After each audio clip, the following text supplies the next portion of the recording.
Este é o 7º sábado que nós estamos estudando o livro de Malaquias. E nós estamos estudando o livro de Malaquias, eu não sei se você percebeu, nós estudamos uma profecia do livro de Malaquias. Que profecia é esta? Eis que eu vos enviarei o profeta Elias antes que venha o grande e terrível dia do Senhor. E por 7 sábados nós estamos estudando esta profecia e o livro de Malaquias. Bastante coisa para nós estudarmos, né? Alguns disseram assim, pastor, o senhor tinha que dividir cada estudo em 2. E aí nós ficaríamos aqui quase 16 sábados estudando só o livro de Malaquias. A propósito, você que está nos assistindo pela internet ou pela TV Novo Tempo, você pode entrar no nosso site, iasgecentral.org.br, e você vai ter os temas das outras séries anteriores a esta. E não só os temas, mas também lá eu tenho colocado algum material escrito, um resumo do tema escrito, e também os PowerPoints que eu tenho apresentado para aqueles que quiserem pregar no Brasil e em outros lugares aí. Enfim, foram 6 sábados, esse é o 7º. Semana que vem nós concluímos no 8º sábado do estudo desta série do Apocalipse de Elias. Hoje o tema é Elias e o Deus Criador. Elias e o Deus Criador. Querida igreja, uma das maiores, talvez, descobertas que Deus permitiu nós enxergarmos no livro de Malaquias, a mim, enquanto eu estava estudando esse tema, está relacionado à estrutura do livro de Malaquias. E eu queria que você prestasse bastante atenção agora e acompanhasse comigo o que Deus tem para nós na estrutura do livro de Malaquias, isto é, por demais revelador. Veja, acompanhe na tela ali agora. O primeiro ponto, nós vamos partir do capítulo 1, versículo 1 até o versículo 5, tá bem? E eu quero que agora você vá acompanhando comigo, versículo a versículo, dentro da estrutura do livro de Malaquias, o que nós temos ali. Bom, nessa primeira sessão do capítulo 1, versículo 1 ao 5, nós temos uma sentença que Deus pronuncia contra Israel, seu povo, certo? Por intermédio de Malaquias. Eu tenho a sentença de Deus ali. O segundo ponto que nós encontramos, acompanhe que nós estamos indo versículo a versículo, tá bem? Então, capítulo 1, versículo 6 agora, até o capítulo 2, versículo 9. O que nós temos nessa sessão? É o Senhor Deus denunciando a apostasia do povo. Quais são, dos sacerdotes, melhor dizendo, perdão. Por que Deus denuncia a apostasia dos sacerdotes? Porque eles estavam se desviando dos caminhos do Senhor e se tornando idólatras. E não estavam fazendo aquilo que Deus gostaria que eles de fato estivessem fazendo. Terceiro ponto, quando os líderes se apostatam dos caminhos do Senhor, nós temos então o Senhor Deus denunciando agora sim a apostasia do povo. Os sacerdotes se apostatam e o povo vai junto com eles, certo? Terceiro ponto. Quarto ponto, nós chegamos no topo da mensagem do livro de Malaquias, que é uma pergunta que o povo faz: onde está o Deus do juízo? Malaquias capítulo 2, versículo 17.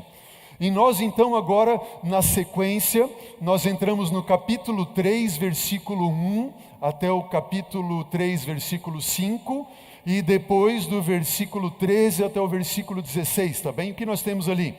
Nós temos Deus anunciando um juízo, e que juízo é este, igreja? Juízo investigativo, certo? E depois do juízo investigativo, o sexto ponto, nós temos então Deus anunciando um juízo executivo, que é a volta de Jesus. Notem, o juízo investigativo a partir de 1844, 22 de outubro, e depois nós temos então o juízo executivo com a volta de Jesus. E o último, sétimo e último ponto dentro dessa estrutura do livro de Malaquias, nós temos Deus anunciando que vai enviar um mensageiro O nome dele é profeta Elias, antes que venha o grande e terrível dia do Senhor. Ou seja, Deus enviaria esse mensageiro para preparar o povo para um juízo investigativo e também para o dia do Senhor, que é a volta de Jesus. Tudo bem até aqui?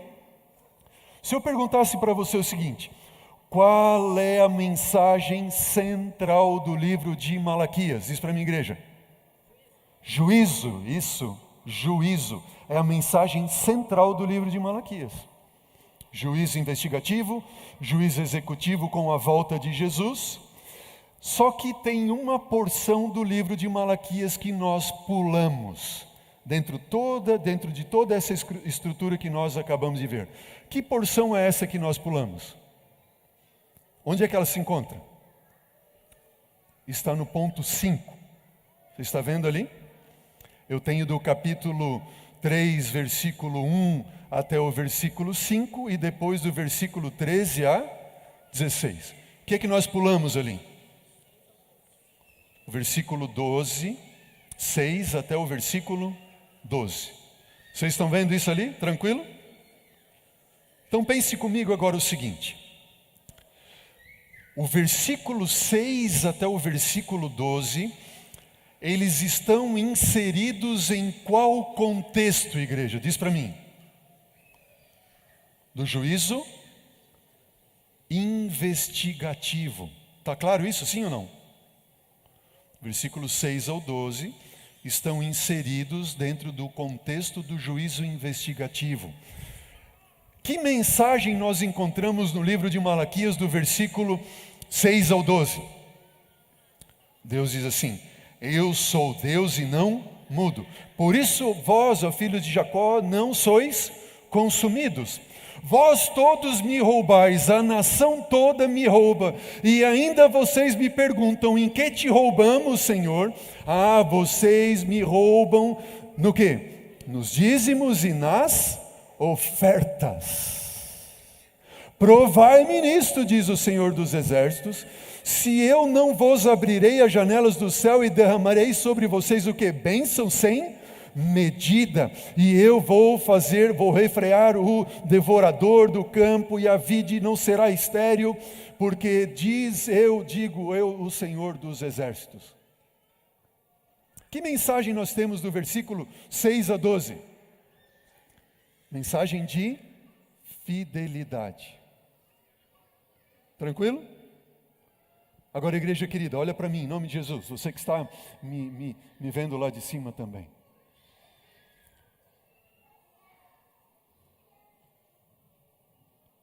Esta mensagem de fidelidade, de roubar a Deus nos dízimos e nas ofertas, ela está inserida no livro de Malaquias, no contexto do juízo investigativo, a partir de 22 de outubro de 1844. Vocês estão enxergando isso, sim ou não, igreja? Está claro isso? Sabe o que significa isto?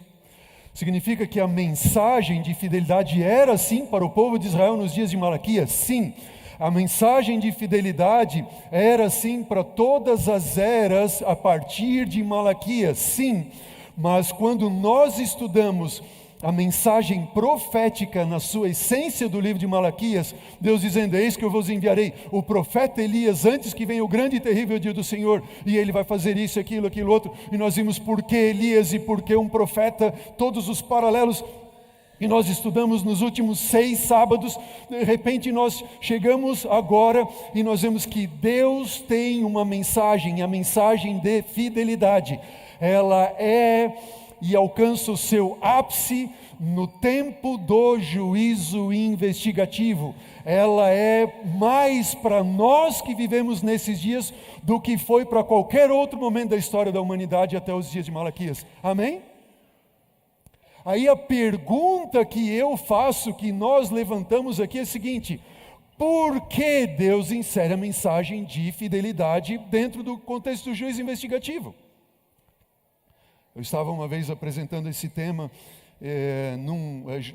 para alguns pastores, alguns anos atrás. Isso foi em 2011.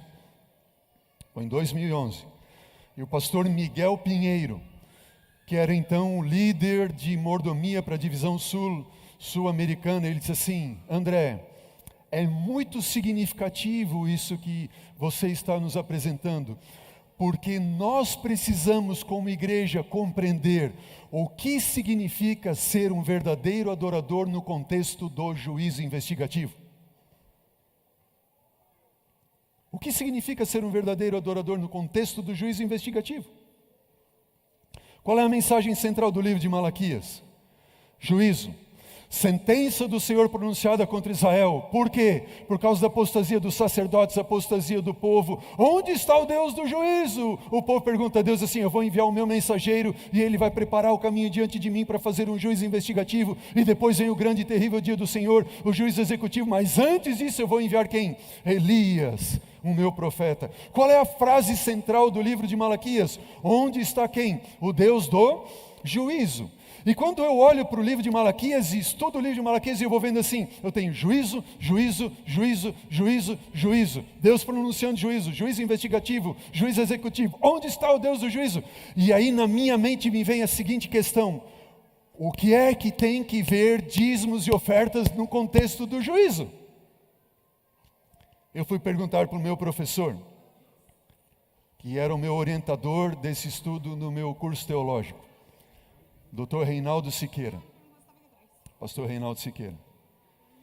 Aí eu perguntei: pastor Reinaldo, eu já tinha feito vários capítulos ali do estudo e tal, e aí depois de montar toda essa estrutura, Deus revelando todos esses paralelos, e eu chego um dia para ele e apresento para ele os estudos e tal, e eu olho para eles assim: pastor, está tudo bem aqui, eu vi juízo, isso, aquilo, outro, Deus mostrou, Apocalipse, paralelos e tal, mas pastor, o que é que tem que ver dízimos e ofertas agora aqui? Parece que é algo assim que está desconjuntado ali no meio.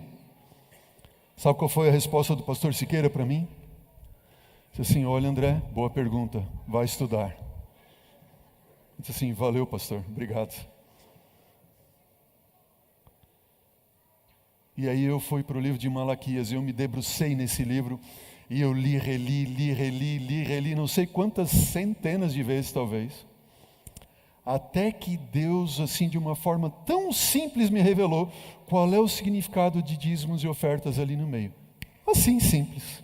Eu quero que você abra a Bíblia agora em Malaquias, para você enxergar comigo. Venha comigo agora o livro de Malaquias. Malaquias capítulo 2, versículo 17, abra a sua Bíblia lá. Você que está nos assistindo também, abra a sua Bíblia aí e acompanhe comigo a leitura agora. Olha o que diz lá: enfadais o Senhor com as vossas palavras, e ainda dizeis: em quem enfadamos, nisso que pensais? Qualquer que faz o mal passa por bom aos olhos do Senhor, é desse que ele se agrada. Ou, onde está o Deus do juízo? Por que o povo fazia essa pergunta: onde está o Deus do juízo? Porque eles reputavam por felizes os soberbos, os orgulhosos, eles tentavam o Senhor e Deus não fazia nada com eles. E Deus assim: vocês querem saber onde é que está o Deus do juízo? Eu vou enviar o meu mensageiro, ele vai preparar o caminho para diante de mim, e eu então no último dia vou fazer diferença entre o justo e o perverso. E essa mensagem nós encontramos no capítulo 3, você que está com a Bíblia aberta, no versículo 17. Quem não tem a Bíblia pode acompanhar aqui na tela comigo. Deus está dizendo o seguinte: aqueles que me temem, eles serão para mim particular tesouro, naquele dia que eu preparei, diz o Senhor dos Exércitos. Eu poupá-los-ei como o homem poupa o filho que o serve. Deus está dizendo o quê? Eu ouço o clamor do justo, eu ouço o clamor daqueles que temem o meu nome, e eu tenho um dia preparado, e naquele dia eu vou poupar aqueles que me servem. Estão entendendo? Agora, versículo 18, olha o que diz ali. Então, no versículo seguinte: então sim, vocês vão ver o quê? A diferença entre quem, igreja? Diz para mim. O justo e o perverso. Entre aquele que serve a Deus e aquele que não o serve, ou aquele que teme ao Senhor e aquele que não teme ao Senhor. Quando é que vai ser vista a diferença entre quem serve, quem não serve, quem é justo e quem não é justo? Quando? no dia que o Senhor Deus tem preparado. E esse é o dia da volta de Jesus, quando virá o juízo executivo. E aí a pergunta que me veio à mente é a seguinte: tá, o que é que tem que ver dízimos e ofertas no contexto esse do juízo investigativo até a volta de Jesus?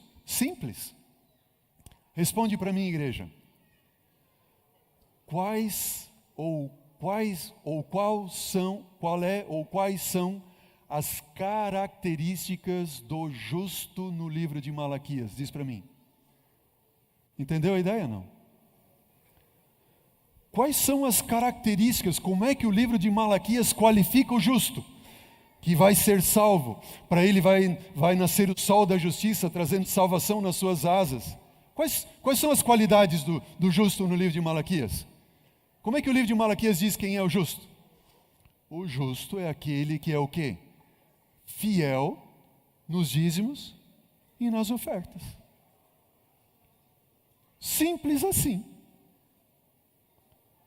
Aí quando eu apresento uma mensagem como essa a você pode estar pensando assim: tá, pastor, isso significa então que dizimar e ofertar está intimamente ligado com a qualidade do justo, certo? E o justo, ele vai ser poupado por Deus, amém? O justo, ele vai ser o quê? Salvo por Deus. Mas o justo, ele é fiel nos dízimos e nas ofertas. Isso significa que dizimar e ofertar está intimamente ligado com a minha salvação. Sim ou não, igreja? Nós não estamos falando aqui de não, porque tem que dizimar, tem que trazer dinheiro para a igreja, isso, aquilo outro. Não. A Bíblia está dizendo, não eu, que a qualidade do justo, qual é? Ele é fiel nos dízimos e nas ofertas. E quem não é justo, é perverso, não ama a Deus, não teme ao Senhor, não guarda os seus mandamentos e não o teme, ele é o quê? Ele rouba a Deus. Mas ele rouba o que de Deus? Podemos roubar dinheiro de Deus? Eu pergunto para você, o que você acha? Sim ou não? Se rouba dinheiro de Deus? É impossível roubar dinheiro de Deus, porque quando você morrer, o dinheiro fica e você vai. É ou não é verdade? Ninguém rouba dinheiro de Deus.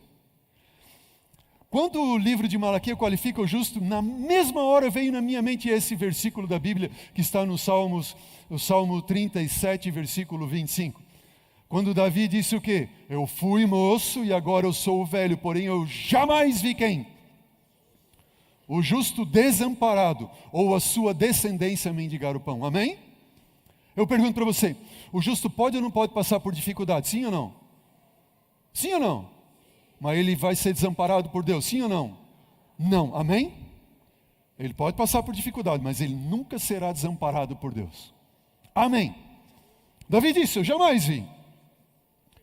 Qual é o significado do dízimo nesse contexto então?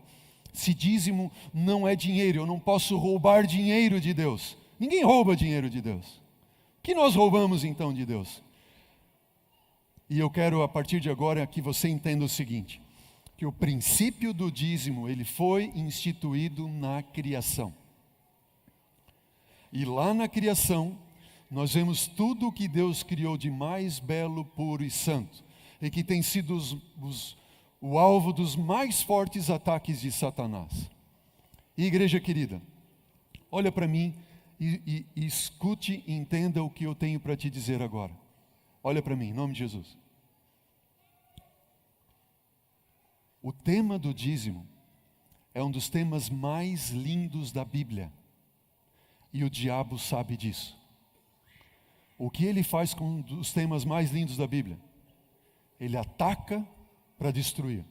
Entenderam bem? Quando vem um pastor aqui na frente para pregar e vai falar de dízimo, o que é que vem na sua mente? Ah, lá vai o pastor falar de dinheiro, eu não aguento isso, deixa eu ir embora daqui. Ou você pensa assim, logo justo hoje que eu trouxe uma visita para a igreja, o pastor vai falar de dízimo. Que naba. É ou não é assim? Por que pensam assim? Porque o diabo, esse nojento, asqueroso, salafrário, e aí não faltariam adjetivos para ele, é ou não é verdade? Ele pega o que tem na Bíblia de mais belo, puro e santo e ele, torce e ele quer destruir. E eu quero nesta manhã, em nome de Jesus, que você saia desta igreja hoje, exultante e louvando a Deus, dizendo assim: uau, por Deus eu vi hoje que esse tema é lindo, maravilhoso, e eu quero falar para todo mundo disso. Amém? Orem por mim a partir de agora. Notem, Deus instituiu o princípio do dízimo na criação. E quando nós vamos na criação, nós vemos que Deus institui 3 coisas que são sagradas, que são de Deus. A primeira delas é o casamento. Eu pergunto para você, o diabo tem ou não tem desferido os seus mais fortes golpes contra o casamento e a instituição da família? Sim ou não? Foi instituído quando? Na criação. Nós pegamos o 7º dia que o Senhor Deus, assim como o lar e o relacionamento do casamento, homem e mulher é santo, Ele santifica o 7º dia do Senhor. Eu pergunto para você, é ou não é o sábado o alvo dos mais fortes ataques do inimigo? Sim ou não? Sim. E por último nós temos o dízimo. Você vai dizer assim: pastor, o senhor deve estar maluco ali, porque eu não vejo dízimo nenhum na criação. E eu vou mostrar para você que o princípio do dízimo está na criação de Deus. E Deus colocou como uma coisa bela, pura, santa, linda. Abre a Bíblia comigo, ali em Gênesis capítulo 2, rapidinho. Gênesis 2, e nós vamos ler o versículo 9. Gênesis 2, 9. Olha o que diz a palavra do Senhor, Gênesis 2, 9. Diz assim: do solo fez o Senhor Deus brotar toda sorte de árvores agradáveis à vista e boa para alimento. E também a árvore da vida no meio do jardim e a árvore do conhecimento do quê? Do bem e do mal. Olha para mim, fica com a Bíblia aberta. Olha para mim, fica com a Bíblia aberta. Nós temos ali 3 grupos de árvores, certo? Quais são eles? Diz para mim. Toda sorte de árvores, que mais? A árvore da vida e que mais? A árvore da ciência do conhecimento do bem e do mal. Tem alguma dessas árvores que é mais importante do que a outra? O que você acha? Sim ou não? Se tem, qual seria a mais importante? Primeiro, no pensamento hebraico, o que vem por último é o mais importante. Então tem a árvore do quê? Todas as árvores, a árvore da vida e a árvore do conhecimento do bem e do mal. Qual é a última? Conhecimento do bem e do mal. Por que ela é mais importante? Por quê? Simples. Porque nos versículos 16 e 17, volte os teus olhos à Bíblia comigo. Diz o quê? Diz assim: e o Senhor Deus lhe deu esta ordem: de toda a árvore do jardim comerás livremente, mas da árvore do conhecimento do bem e do mal não comerás, porque no dia em que dela comeres, certamente morrerás. O que significa isso? Significa que se eu comesse da árvore do conhecimento do bem e do mal, eu morreria, e morto come alguma coisa ou não? Morto não come nada, ele não ia comer nem da árvore da vida e nem de nenhuma outra. Então aquela árvore era mais importante. Segundo ponto, aquela árvore era boa ou ruim, a do conhecimento do bem e do mal? Quantos acham que era uma árvore boa? Levante a mão. Ih, tão pouquinhos assim. Quantos acham que era uma árvore ruim? Levanta a mão. Misericórdia, esse povo não tem mão, não sabe, então faz assim. Quem não levantou? Eu acho que aquela árvore, na verdade eu não acho, eu digo que aquela árvore não era nem boa e nem ruim. Sabe por quê? Olha o que diz Gênesis 1:31. Diz assim: viu Deus tudo quanto fizera e eis que era o que, igreja? Era bom somente? Não, era muito bom. E foi tarde de manhã o 6º dia. Eu pergunto, a árvore do conhecimento do bem e do mal, foi Deus quem criou, sim ou não? E ela era boa ou ruim? Ela não era boa. Ela era muito boa. Amém? Ela não era só boa, era muito boa. Uma vez eu estava fazendo esse estudo para uma irmã da igreja, uma irmã estudiosa, pregadora e tudo mais. Eu nem vou dizer que era minha mãe. Ela deve estar me assistindo agora, vai me assistir depois. Aí ela vai bater em mim depois ali. Eu estava conversando com a minha mãe, e a minha mãe, ela é estudiosa, ela prega, ela faz encontro de casais, ela faz semana de família, ela é convidada aqui a colar para pregar e tal. E eu conversando com ela, eu disse assim: mãe, essa árvore é boa? Não, filha, essa árvore tem que ser ruim, porque se fosse boa, Deus não tinha colocado, Deus colocou essa árvore lá escondidinha. Eu disse: mãe, onde está na Bíblia que está escondidinha? Deus colocou no meio do jardim, a árvore da ciência do bem e do mal é a árvore da vida, não é verdade? Está lá. Não, mas não pode ser boa. Eles tiveram que ir lá. Eu disse: mãe, presta atenção. Aquela árvore não só era boa, como ela era muito boa. E eu digo mais, ela para mim é a árvore do amor. Por que a árvore do amor? Simples.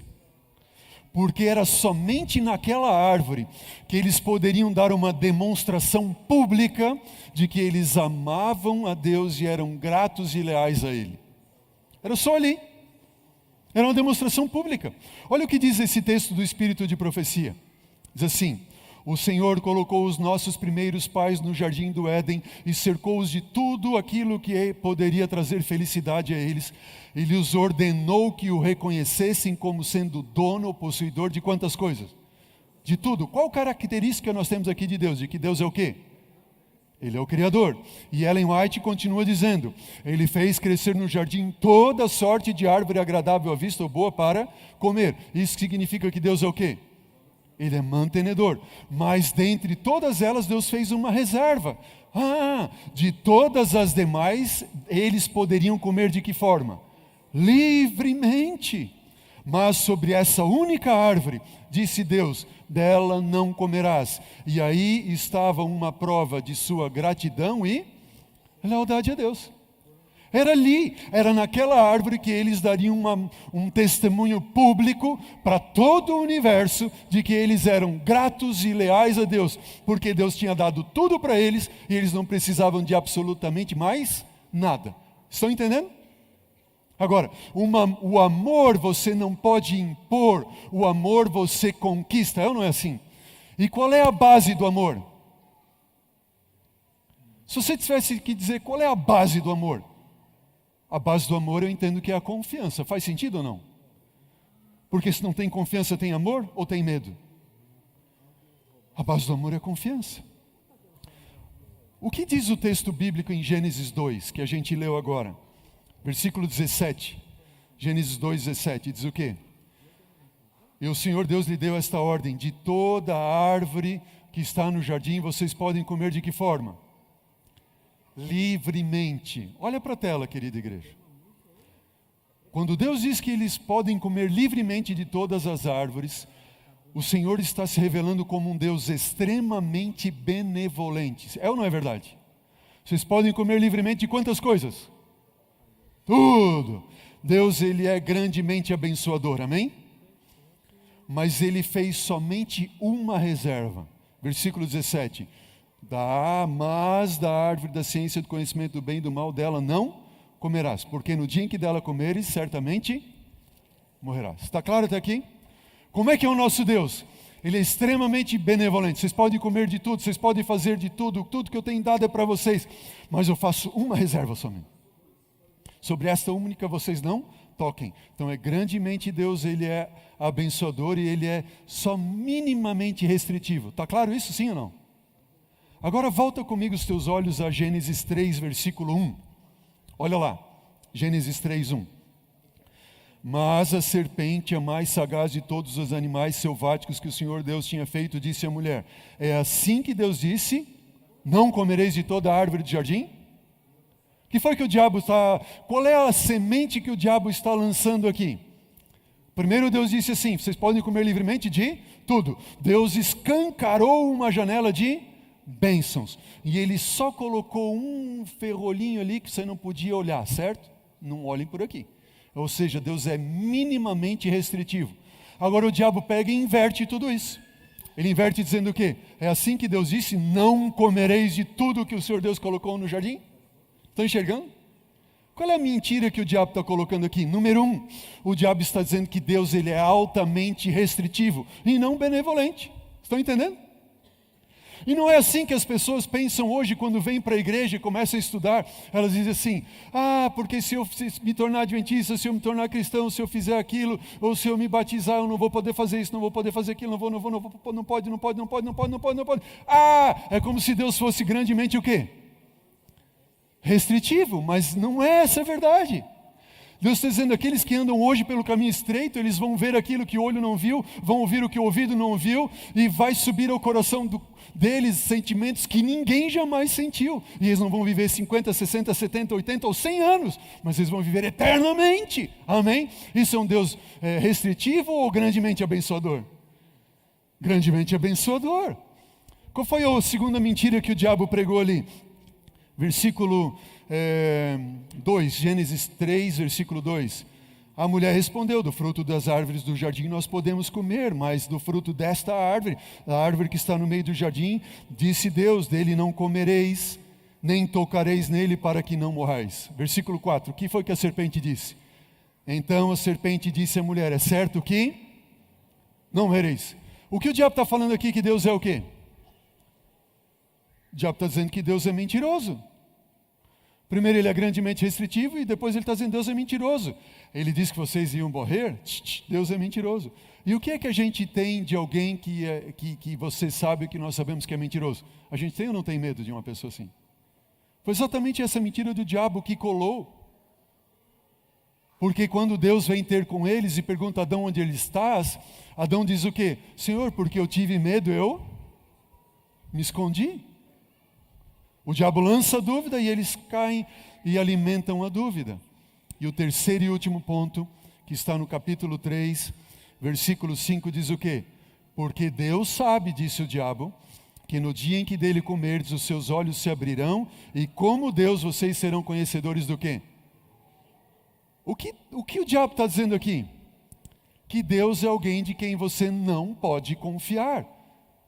Porque se ele disse que você ia morrer, não, Deus está privando você de alguma coisa muito boa. Ele sabe que o dia em que você comer, você vai ser como Ele. E se eu for como Deus, eu preciso de Deus, sim ou não? Se algum de nós for como Deus, nenhum de nós precisa de Deus, porque eu me torno autossuficiente, não é verdade? Eu me torno completamente independente. Deus não é alguém de quem você pode confiar. Quando a gente fala sobre a queda do homem, a gente normalmente diz que o homem caiu e a raiz do pecado é a desobediência, não é verdade? Só que quando nós olhamos e nós vamos analisar mais acuradamente, a gente vai entender que a origem do mal, do pecado, não é a desobediência. A origem é a dúvida que o diabo lançou. E quando ele lança a dúvida e ela cai no coração e você alimenta a dúvida, vem o que então, igreja? Vem a desconfiança. Estão entendendo? Imagine o seguinte: imagine que nós temos aqui a árvore do conhecimento do bem e do mal, certo? E a gente diz que eles deram um passo da desobediência e pecaram, não é assim? Mas antes de dar o passo da desobediência, eles deram um passo da desconfiança. Que passo foi esse? O diabo disse assim: vocês não vão morrer. E Deus disse: vocês vão morrer. E quando eles acreditam que não vão morrer e que podiam ser como Deus, eles deixam de confiar em Deus para confiar em quem? No diabo. Está claro isso? Sabe o que significa isso? É como se tivesse uma porta aberta, certo? E aí eles dão o passo do quê? Da desconfiança. E o passo da desconfiança leva-os a passo do quê? Da desobediência. E em cima dessa porta está escrito o quê? Desconfiança. Eles tomam do fruto, comem, e eles são expulsos de onde? Do jardim do Éden. Se a expulsão, deixar o jardim, foi o passo da desconfiança e da desobediência, qual seria o caminho de volta? É a mesma porta, só que em cima dela está escrito o que, igreja? Confiança. Amém? Confiança. E somente através da confiança poderiam eles voltar a estar do lado de Deus e gozar de tudo o que Deus tinha para eles. Amém? Pastor, qual é a ligação da árvore com o dízimo? Simples. A árvore Deus criou, o dízimo Deus instituiu. A árvore pertencia a Deus, o dízimo pertence a Deus. Adão e Eva podiam comer de tudo o que Deus tinha dado para eles, menos do fruto daquela árvore. E nós podemos nos manter de tudo o que Deus nos dá, menos do quê? Menos do dízimo. E não comer do fruto da árvore significava o quê? Reconhecimento, gratidão e lealdade a Deus, porque Deus era o quê? Criador e era a árvore do amor, certo? É a única resposta pública que eles podiam dar. E não usar do dízimo significa o quê? Mesma coisa. Uma prova de reconhecimento, gratidão e lealdade a Deus, que Deus é o quê? Criador e mantenedor. Está claro até aqui? Vamos avançar. O que vem primeiro, igreja? Bênção ou obediência? Você acha que primeiro Deus espera que nós sejamos obedientes para depois Ele nos abençoar? Ou primeiro Ele nos abençoa para então nós sermos obedientes? Quantos acham que vem primeiro a obediência? Levanta a mão. Vocês não gostam de levantar a mão, né? Quantos acham que primeiro vem a bênção? Levanta a mão. Oh, amém, gostei de ver. Primeiro vem a bênção. Se viesse a obediência primeiro, Deus teria que ter dito mais ou menos assim: não comam do fruto da árvore que está no meio do jardim. Se vocês não comerem dele, eu vou dar o fruto de todas as outras para vocês. Entenderam? Não foi assim que Deus disse. Em outras palavras, Deus estaria dizendo o quê? Sejam obedientes que eu vou abençoar vocês. Só que não foi assim que Deus disse. O que foi que Deus disse? Deus disse: eu dou livremente para vocês comerem de tudo. Só não pode comer de quê? Só de uma. O que seria aqui a bênção? A bênção vocês podem comer de tudo. A obediência era uma resposta natural de gratidão por bênçãos recebidas. Amém? As igrejas que pregam a teologia da prosperidade, o que elas dizem? Tragam os dízimos e ofertas ao Senhor, tragam que vocês vão ser ricamente. Não é assim que dizem? É assim que Deus está dizendo? Não. Ou seja, não comam do fruto da árvore. Se vocês não comerem, Deus vai dar tudo o resto. Não. Não é assim que Deus disse. Deus disse: eu dou tudo para vocês. Ser fiel é reconhecimento e gratidão, porque Deus é o Criador e mantenedor. O dízimo nós não devolvemos a Deus, pois não nos pertence, pertence a Ele. Amém? Ao dizimarmos, estamos demonstrando nossa lealdade e gratidão, reconhecendo que Deus é o nosso Criador e mantenedor. A resposta da confiança é o que, igreja? É obediência. Confiar plenamente em Deus é obedecê-lo em quantas coisas? Eu pergunto, você confia em Deus? Nenhum de nós vai ser salvo porque dizima, mas ninguém que não dizime sabendo disso poderá ser salvo. O ato de dizimar é um exercício constante para desenvolvermos nossa confiança plena em Deus. Entenderam bem? E nós vamos encerrar com esse quadro aqui. Qual é o princípio do dízimo, igreja? Está ligado aonde? A árvore da ciência do conhecimento do bem e do mal. Dízimo significa o quê? Diz para mim, igreja. Responde de novo. Dízimo significa o quê, igreja? Reconhecimento e gratidão do quê? De quê? De que Deus é o meu o quê? Criador e mantenedor. E aqueles que reconhecem que Deus é o seu Criador e mantenedor, eles estão depositando em Deus o quê? A sua confiança. Amém? E nós podemos ler esse quadro, o contrário, de baixo para cima. Aqueles que confiam em Deus, em reconhecimento e gratidão, que Deus é o seu Criador e mantenedor, eles fazem o quê? Devolvem o dízimo. Amém? Simples assim. Tá, mas o que tem que ver isso no contexto do juízo investigativo? Simples. Olha o que diz Ellen White nesse livro, Manuscript Releases. Não temos esse texto, infelizmente, em português. Mas ela diz o seguinte: o sucesso do ministério de Elias não era devido a qualquer qualidade inerente que ele possuía, mas devido ao que, igreja? Submissão de que tipo? Completa a Deus. Submissão completa da sua vida ao Espírito Santo, o qual era dado a quem? A ele, Elias. Assim como será dado a quem? Todo que exercer fé viva em Deus. Qual é o exercício que Deus deixou ao Elias profético, para o Elias profético exercer fé viva em Deus? Qual é o exercício? Dizimar.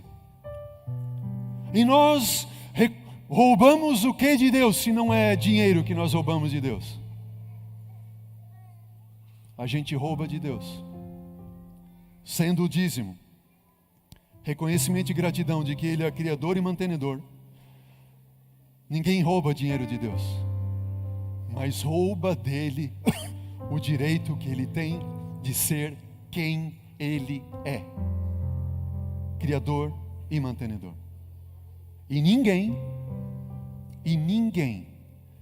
que não, ou melhor dizendo, e alguém que não reconheça a Deus como seu Criador e mantenedor poderá ser salvo? Pergunto para você. Sim ou não? Dízimo é dinheiro? Salvação. Alguém que não reconheça Deus como seu Criador e mantenedor não poderá ser salvo. Não estamos falando de dinheiro. Deus não precisa do dinheiro. A igreja não precisa do dinheiro. O pastor não precisa do dinheiro. Não, pastor, você... Não precisa. Sabe por quê, igreja? Preste atenção nessas últimas palavras. Daqui a pouco, pastores e membros terão que abandonar tudo para ir sem saber para onde estão indo. É ou não é verdade? Sem saber para onde vai. Pastores e membros, todos. Ou você deixa a sua casa ou você morre dentro dela. Ou você abandona a sua cidade ou você morre nela. E não morre ali só, você vai morrer eternamente. Todos terão que um dia abandonar quantas coisas? Tudo, absolutamente tudo. Aí eu pergunto para você, se nós não somos capazes de exercer nossa confiança em Deus e nos desapegarmos de 10% de tudo o que Ele nos dá hoje, eu pergunto, como é que você vai abandonar tudo amanhã? Você não é capaz de abandonar 10% hoje, demonstrando sua gratidão e lealdade a Deus por tudo que Ele é? Responde para mim, impossível. Não se rouba dinheiro de Deus. Se rouba o direito de ser quem Ele é, teu Criador e mantenedor eternamente. Amém. Eu sei que nem só de pão viverá o homem, mas de toda a palavra que sai da boca de Deus. Quando Deus me chamou para fazer teologia, vocês viram, era um representante comercial, e eu trabalhei no ramo têxtil por 13 anos. E Deus assim, André, saia. Eu fico pensando hoje, Deus deve ter dado um grau assim de insanidade mental. Porque eu deixei tudo. Deixei o trabalho, nós tínhamos comprado um apartamento, eu tinha um carro que era financiado, a gente estava decolando na minha vida profissional, tinha empresas excelentes de representação comercial. E decolando, Deus permitiu uma queda assim para fazermos refletir, mas de repente Deus me manda para lá, eu saio para comportar, trabalho tudo, de repente não tenho valor, e Deus assim, Senhor, se o Senhor me fizer passar no vestibular, eu sei que o Senhor vai me dar tudo. E Deus me deu o vestibular, e eu fui para o colégio sem saber como, não, eu sabia, Deus iria nos sustentar, e Ele deu dinheiro do aluguel por 4 anos, e eu poderia ficar aqui uma manhã inteira, uma tarde inteira, dizendo para vocês, quantos milagres Deus operou e tem operado em nossa vida, quantos milagres,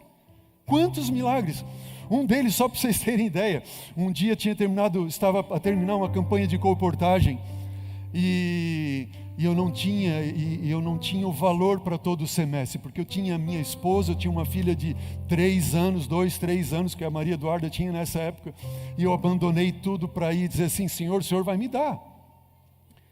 Só que estava chegando no final da campanha, e eu não tinha o valor para o semestre, eu não tinha. Eu tinha visitado antes Um amigo meu que tinha uma empresa em Blumenau, disse assim: amigão, deixa eu dar uma palestrinha aí. Palestra? Não, nem dava palestra, eu vendia porta a porta. Deixa eu oferecer os livros aí para os teus funcionários, quem sabe alguns deles comprem. Ele falou assim: eu não quero que você apresente nenhum livro aqui na minha empresa. Eu disse: não, tá bom, desculpa. Não, mas eu quero que você venha aqui, me liga uns 2 dias antes de você ir para o colégio, que eu vou te ajudar com alguma coisa. Eu disse: tá bom.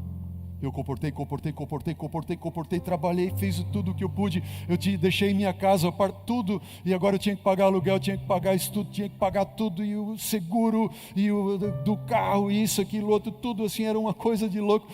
E de repente faltava para mim, eu não tinha mais tempo, eu não tinha mais condições emocionais, físicas, nada de continuar comportando. E faltava para mim 4.700 e poucos reais. Eu disse: meu Deus, como vai ser esse semestre? Aí aquele amigo: amigão, eu estou indo embora depois da manhã. Você tinha dito para eu ligar para você. Aí eu disse assim, ele me falou: vem aqui amanhã, eu vou te dar alguma coisa. Como eu prometi, eu fui lá. Me atendeu bem rápido. Disse assim, me estendeu um envelope lacradinho. E disse assim: você não pode abrir esse envelope. Se você abrir ele, vai vir um juízo de Deus sobre você. Falou desse jeito. Você só pode abrir esse envelope quando você chegar lá na tua casa, Engenheiro Coelho. Eu disse: tá bom. Pensa curiosidade. Foi a viagem mais demorada da minha vida. Depois eu embarquei no carro, chegamos em Engenheiro Coelho, era 11 horas da noite. Me lembro bem, tarde da noite. Nunca vou me esquecer. Eu peguei a Maria Eduarda, que era um bebezinho, coloquei no bercinho dela, fui descarregando o carro, a Medi foi tomar um banho, depois a viagem cansativa, eram 11 horas de viagem, normalmente parando aqui e lá. E aí eu sentei na cama, peguei a minha calculadora, disse assim: agora eu posso abrir. Aí eu abri o envelope. Quando eu abro o envelope, eu puxo assim, era um bocado de cheque, não era dinheiro. Cheques pré-datados assim. Aí eu comecei a olhar o cheque: 800, 1.000 e pouco, não sei quanto, e 200, e 300, e 500, e fui olhando o cheque assim e disse: meu Deus, deixa eu pegar a minha calculadora. E fui somando. No final das contas, quanto que deu? Não. Deu 6.000 e tralalá. Porque Deus sabia o quanto eu era fiel a Ele desde os meus 15 anos de idade. E Ele me dava sempre o valor que eu precisava, mais o dízimo e a oferta ao pacto. Aí eu tirei 10% de dízimo, tirava 15% do pacto e sobrou exatamente o que eu precisava para o semestre. Amém. Você acha que eu estou falando aqui alguma coisa assim que, o pastor está aí pregando de dízimo, porque nós... Não! Jesus está voltando e Ele precisa que nós desenvolvamos o quê? Confiança plena nele. Eu poderia ficar aqui contando histórias, mais histórias. Chegou ali um dia, no final do primeiro bimestre do segundo ano de faculdade, e estaria faltando cerca de 3.000 reais para eu sobreviver os meses de maio e junho, e depois eu ia comportar. Eu disse: meu Deus, o que eu faço? Eu disse assim: Senhor, eu prometi que eu não ia pedir nada para ninguém, eu não vou pedir nada para ninguém, eu vou pedir só para Ti, eu vou pedir só para Ti, e só para Ti, e só para Ti. E de repente Deus assim: liga para o fulano, e eu brigando com Deus: eu não vou ligar, vou pedir só para Ti, liga, assim passou umas 2 semanas, e eu fui num telefone público que ficava na rua da minha casa, botei o cartão ali, né? Alô, amigo, e começou, caiu assim, né, o cartãozinho. Você sabe como é que é? São Paulo para Santa Catarina. Amigão, aqui o André, eu posso te ligar a cobrar? Disse assim: pode. Aí eu peguei e liguei para ele: amigão, é assim, eu não queria te ligar, aconteceu isso, eu preciso de tanto para sobreviver 2 meses, eu vou te pagar isso em agosto, setembro e outubro, 3 vezes de 1.000. Disse assim: olha, você não faz mais isso comigo, quando você precisar me liga e não fica com essa enrolação, eu vou te ajudar. Qual é o número da tua conta? Mandou os 3.000, amém? Aí eu fui para lá, comecei a comportar. No final do mês de julho, fui em um casamento, onde esse camarada estava no casamento, o casamento de um amigo nosso em comum. E aí eu me encontro com ele no final, fui lá, dei um abraço nele, disse assim: amigão, você salvou a minha vida, muito obrigado, Deus está abençoando a campanha, vai dar tudo certo, eu vou te pagar assim. Aí ele olha para mim e diz assim: pagar o quê? Você não me deve nada. Disse assim: como que eu não te devo nada? Eu te devo assim, você fez assim comigo. Disse assim: você não me deve nada. Essa é a minha contribuição para o teu ministério. Amém. Louvado seja Deus. Um dia, Deus disse assim para mim quando eu estava passando por dificuldades, muitas dificuldades. Eu disse para Deus assim: Senhor, eu só queria ter condições de olhar nos olhos das pessoas e dizer que vale a pena ser fiel e ter um pacto de sacrifício. Eu não era pastor, eu era representante comercial. E Deus me fez pastor, me fez viver experiências lindas até hoje. E eu posso olhar nos teus olhos e dizer assim: Alexandre, vale a pena. Não é que Deus precisa, você precisa aprender a confiar em Deus. Se você não confiar em Deus, você está perdido, amigão. Agora a gente vai passar por dificuldades ou não? Sim ou não? Toda hora, toda hora, toda hora. E eu tenho passado por dificuldades e provações nessa área. E eu olhei já algumas vezes, uma vez olhei para Deus e disse assim: Senhor, por que eu estou passando por isso? Pai, o Senhor não está comigo. Sabe qual foi a resposta de Deus? Eu estou contigo. Eu só quero saber se você ainda está comigo. Entrega o teu caminho ao Senhor. O que mais diz a Bíblia? E o mais? Ele vai fazer. Como é que a gente dá uma demonstração pública de que entrega o caminho ao Senhor? Sendo fiel no dízimo, sendo fiel no sábado. Simples assim. Quantos gostariam de dizer: Senhor, eu quero ser fiel a Ti, eu quero fazer parte do grupo dos justos dos últimos dias, sendo fiel ao Senhor? Coloque-se em pé agora em nome de Jesus. Amém. Feche os seus olhos e vamos orar. Bom Deus e eterno Pai, louvado seja, Senhor, porque o Senhor nos chama a ser fiéis, não porque o Senhor precisa, mas porque nós precisamos aprender a depender completamente de Ti, a entregar nossa vida completamente a Ti. Senhor, se eu tenho falado a alguém nessa manhã que não tem sido fiel, não tem confiado, ó Deus, faça com que essa pessoa passe por mais provas ainda para desenvolver sua confiança no Senhor. Porque é assim que nós precisamos, Pai, através das tribulações, entregar e confiar e saber que o Senhor está conosco sempre. O Senhor nunca desamparará o justo. E o Senhor vai tomar o justo para Ti eternamente. Enquanto aqui estivermos, Pai, ensina-nos o caminho de volta, o caminho da confiança. Em Cristo e por Cristo oramos. Amém.